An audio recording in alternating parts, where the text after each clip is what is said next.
Losing 50 pounds might sound undoable or even further, a crazy target. But no matter how crazy or how undoable your target looks like, you always have to go through day 1. And today we start week 3 in our transformation, which is day number 15. Let's have a quick peek into what we will be eating today to keep this loss ongoing. But before all of that, roll intro. I do it again. Add it up, bankroll, euro, peso, add it up, I'm just doing me, everything is on me, oh you matter what, add it up, bankroll, euro, peso, add it up.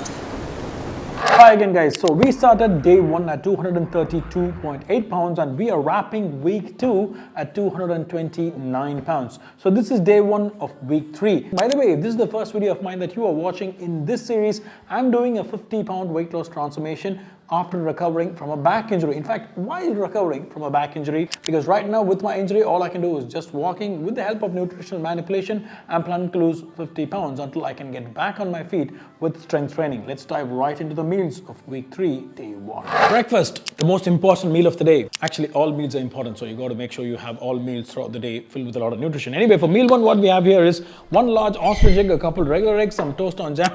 Obviously, those are not ostrich eggs. We're not in Australia. I'm not even sure Australians have ostrich eggs. Nevertheless, this just looks so big, like an ostrich egg. So what I have here is a lot of egg whites. I mean, a lot. 8 egg whites pan fried with a tiny bit of olive oil.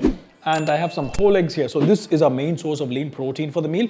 And there's some deliciousness in the yolk and some fats and some more protein here with these 2 whole eggs. And up here for carbohydrates, I have 2 wheat bread slices, dry toasted in a toaster without any butter or ghee or oil, with some regular supermarket brand mixed fruit jam. Nothing fancy, no, low sugar marmalades or none of that garbage we have going on here. Just proper stuff that we get in the supermarket, not too expensive. I'm keeping this quite simple. If you've seen the other videos, you probably know that we're going with what foods are available for each and every single individual who doesn't have to go that extra mile to grab a fancy super processed food. And we have some oranges. Now the thing with oranges is, you know how nutritious food doesn't taste good and tasty food is not really nutritious? Well, this is a bit of both worlds, which is why I always love to add oranges. And I don't know for what reason I forgot them in my previous videos, because at week 1 I had pomegranates and apples. At week 2 I'm not sure I had any fruit. I just had a lot of veggies in the lunch meal, and this time I went with the oranges and I'm loving it. Anyway, the most happiest thing in this meal for me is the last thing right here, a mug of hot coffee. Now I've made this coffee with whole milk and stevia and a bit of coffee powder. Can you go with sugar? Absolutely yes. I do go with sugar some days, but today was just one of those days I felt like having stevia to just bring down the overall calories of this meal. Lovely. That is meal number 1. If you noticed, meal number 1 in week 1, it was just a bowl of fruit, super easy to make, but still didn't pack all the nutrition, which is okay because later through the day we had the essential proteins and fats added through the other meals. And in week number 2, the meal was complete, but meal 1 was still something that took time because it was a proper meal that you had to cook. This week we have a bit of both worlds, just like the orange story. This is very easy, yet packs a ton of nutrition and all the essentials, most of them at least. So let me dive into my coffee and wrap meal 1, and I will catch you at meal number 2. Meal number 2. So for meal 2, what I have here is my main source of proteins and carbs here and a bit of veggies on the side. Let's dig into this first. This is quite a favorite meal. Now I know I do say this for all my meals, but this is slightly special. For proteins, I have some chicken breast, protein, but this time I didn't add any yogurt like last week. I just pan fried it in some groundnut oil with some chili powder, coriander powder, a tiny bit of ginger garlic paste and salt, and a bit of pepper. So that's amazing. For the veggies, what I have here are small sized green beans with some garlic, some fresh coconuts and some Bengal gram for some mild lentil flavor to that. What about the carbs? That's where the magic lies. For carbs, I have noodles. Now, ideally, I don't recommend Maggi noodles if you want to have them on a diet, not because it's unhealthy or not. It is not the most healthiest per se. It's really packed with a lot of calories. The calorie density of Maggi is very high. For this amount of Maggi, you can actually get away with having this amount of rice while having the same calories. That's what I mean by density.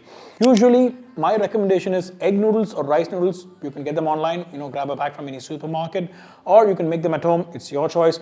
How I've cooked the noodles is on a fried rice type recipe. So if you want to know my fried rice recipe, I've done a video on my channel, so you can check it out sometime. I add a bit of cabbage, capsicum, carrots, onions, some soy sauce, tomato sauce to some oil, kind of stir fry it and then boil the noodles and put them into it.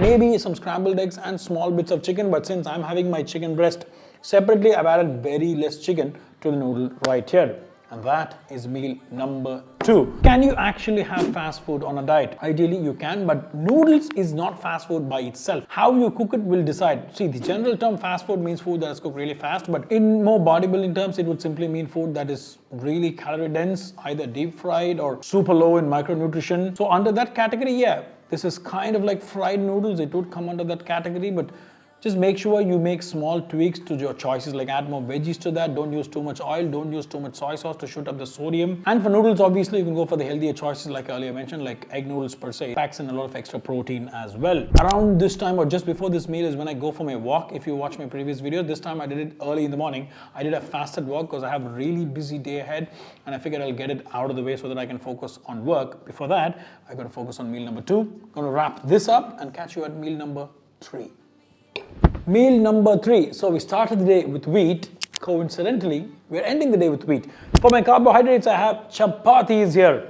Nice and square chapatis right here. Along with that, I'm having my proteins similar to what I had in the afternoon. Keeping it quite simple because for proteins, as we go through the weeks, you will understand it's going to be the same like chicken, prawn, egg whites. We kind of keep it simple like that because it's just the most easily available protein out there, especially if you're a non-vegetarian. So chicken breast all the way. And this is not a carb, this is not a protein, this is not a fat, this is a mix of all of that together, but primarily fats.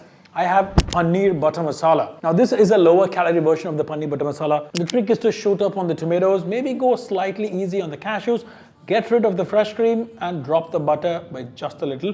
I usually swap sugar with honey, but that has no calorific significance to that. I just like the taste of honey compared to sugar. So that is going to be meal number 3. Yes, you can have chapatis and paneer butter masala on a diet. I know a lot of you had this question the moment I said paneer butter masala.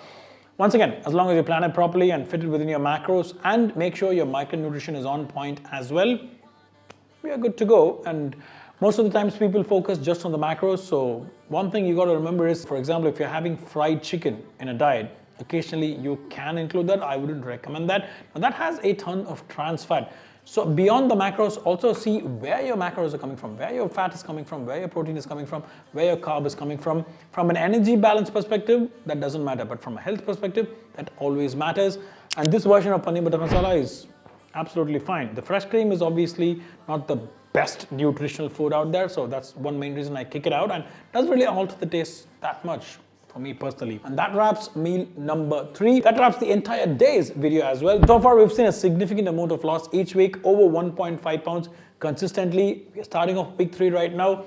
How much will we be at the start of week 4? Now, it could be the same 1.5, 1.7 pound loss. It could go down, it could go high. The whole idea is that it doesn't matter how much you're losing. The idea is you gotta keep losing. Ideally, if my back was all right, we would maybe push it to 1.5 to 2 pounds a week as a target. But given that we're just walking, 1 pound a week is good. And we're already quite ahead of the schedule, which is great. We might even end up losing more than 50 pounds.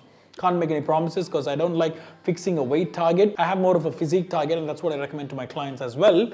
With that, we close today's video. If you like the stuff, hit a like, subscribe, check out my Instagram if you have the time. Take care. Bye-bye. To keep this fat loss ongoing, but before all of that,